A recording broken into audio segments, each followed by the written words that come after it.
नमस्कार। ये पहला देश होगा जिसका प्रधानमंत्री अपनी मेहनत करके हड्डी हड्डी गला देता है। इसके बावजूद भी कुछ लोग पॉलिटिशियन अगर अपनी बात विरोध करे, समझ में आता है, उनकी तो दुकानदारी पिछले 7-8 साल से बंद हो गई। लेकिन अगर आम जनता का कुछ लोग अगर विरोध करते हैं तो बड़ा दुख होता है और तब ये महसूस होता है कि ये देश अंग्रेजों का और मुगलों का गुलाम कैसे बना था। अब आप खुद समझिए कि जिस देश के अंदर 1924 में टिटनेस का टीका इंट्रोड्यूस किया गया और भारत के अंदर वो पहुंचा 1978 में, एनसीफ्लाइटिस का टीका 1930 में इंट्रोड्यूस किया गया जापान के अंदर, जो भारत में पहुंचा 2013 के अंदर। 1955 में पोलियो का टीका इंट्रोड्यूस हुआ, भारत में पहुंचा 1978 में। 1982 के अंदर हेपेटाइटिस बी का टीका इंट्रोड्यूस किया गया, जो भारत के अंदर पहुंचा 2005 के अंदर। 1998 के अंदर रोटा वायरस का टीका इंट्रोड्यूस हुआ, जो भारत के अंदर पहुंचा 2015 में। और जो कोरोना पिछले साल 2020 में हिंदुस्तान के अंदर आया, 2021 के अंदर भारत ने अपना टीका इंट्रोड्यूस कर दिया मोदी जी के नेतृत्व में, जिस पर गर्व करना चाहिए। उसकी जगह ही उस आदमी को गाली देते हैं। ऐसे हैं लोग। जिस आदमी को पूरे वर्ल्ड में 5 मुस्लिम कंट्री ने अपना सर्वोच्च नागरिक सम्मान पुरस्कार दिया हो, जिसको रशिया ने अपना सर्वोच्च नागरिक पुरस्कार सम्मान दिया हो, जिसको फिलिप कोटलर पुरस्कार मिला हो, जिसको यूएन ने चैंपियन ऑफ द अर्थ का पुरस्कार दिया हो, जिसको सियोल के अंदर शांति पुरस्कार मिला हो, जो भारत में किसी भी प्रधानमंत्री को नहीं मिला, उस पर गर्व करना चाहिए। उसकी जगह ये लोग नादानी में उसको गाली देते हैं। और तो और आप खुद समझिए, ये तो साक्षात बात है कि आज से यानी 15 अप्रैल को जब कोरोना वायरस का प्रकोप बढ़ा, ऑक्सीजन की कमी हुई, मात्र 4800 मैट्रिक टन इस देश के अंदर उत्पादन होता था। आज 8900 मैट्रिक टन का उत्पादन रातों रात कर दिया गया। ऑक्सीजन ट्रेनें चला दी गई और इंतजाम कर दिए गए। उसके बाद उस आदमी के ऊपर उंगली उठाते हो, शर्म नहीं आती? जिस में आपने एक चवन्नी का योगदान नहीं दिया, वो लोग खास करके कहते हैं कि पीएम केयर फंड का हिसाब दो।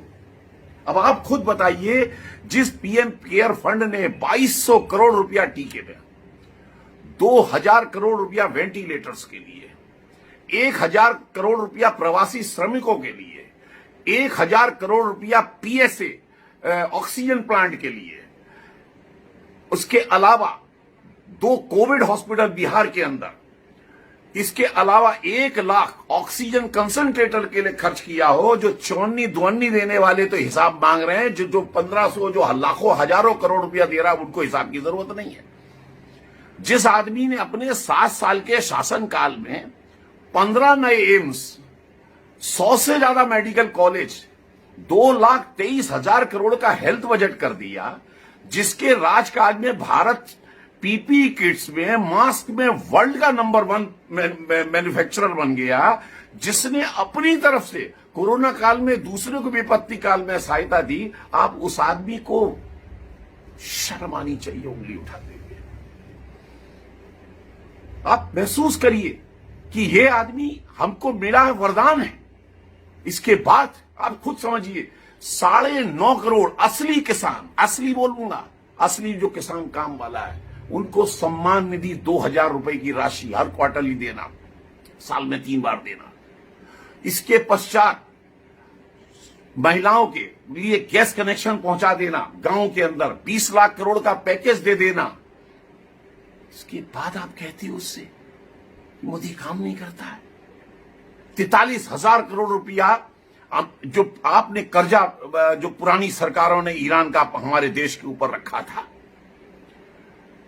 उस 43,000 करोड़ को निपटाना, गैस कनेक्शन को महिलाओं के गांव गांव तक फ्री देने के बाद आप कहते हो पेट्रोल डीजल का भाव क्यों बढ़ गया, जिसके बगैर आप, ऐसा भी नहीं है कि कल से गाड़ी चलाना छोड़ दोगे अगर 2 रुपए या 4 रुपए बढ़ जाती है तो। और जिन हथियार जो भारत के पास भी आपने कहा था कि हमारे पास पैसा नहीं है खरीदने के लिए, इस शख्स ने अपने शासनकाल में 4,26,000 करोड़ रुपए में 36 राफेल, 6 अरिहंत सबमरीन, 1 पनडुब्बी nuclear, 7.5 lakh assault rifle, 145 howitzer तोप और 5 एयर डिफेंस सिस्टम, जैसे कि आजकल आप देख रहे हैं कि जो इजराइल के अंदर है उसी तरीके से रशिया से S-400 आने वाला है। इसकी डील कर ली। जब आप कहते थे हमारे पास पैसा नहीं है, इस आदमी ने कर लिया। और आप लोग, खास करके वो लोग जो मोदी के थोर विरोधी हैं, इस तरीके की वाहियात बातें करके उसके खिलाफ करते हैं। शर्म आनी चाहिए। और एक बात और कहूंगा, मनमोहन सिंह साहब ने कहा था पैसे पेड़ पर नहीं उगते। अगर पैसे पेड़ पे नहीं उगते तो पहले इस चीज का आंसर दीजिए कि आप जो नए नए सजेशन देते रहते हैं, पूरे देश में टीकाकरण फ्री कर दो, हर बेरोजगार को 6-6 हजार रुपया दे दो, आर्थिक पैकेज निकाल दो, दुनिया भर की और सारी सुविधाएं कर दो। अरे कहां से आएगा पैसे, ये भी तो बताओ, ये भी बताओ। आप केवल नाश लगाने के लिए हो देश का, आप केवल रोड़े अटकाने के लिए हो देश का। आपको बताना पड़ेगा ये आएगा कहां से पैसा, मतलब उसको अपना काम करने दो मोदी को जो कर रहा है। और मोदी जी, मेरा भी आपसे एक विनम्र निवेदन है कि आपने बहुत काम किया है रोजमर्रा, पानी का, शौचालय का, बिजली का, रोड का, सड़कों का, रेलवे का।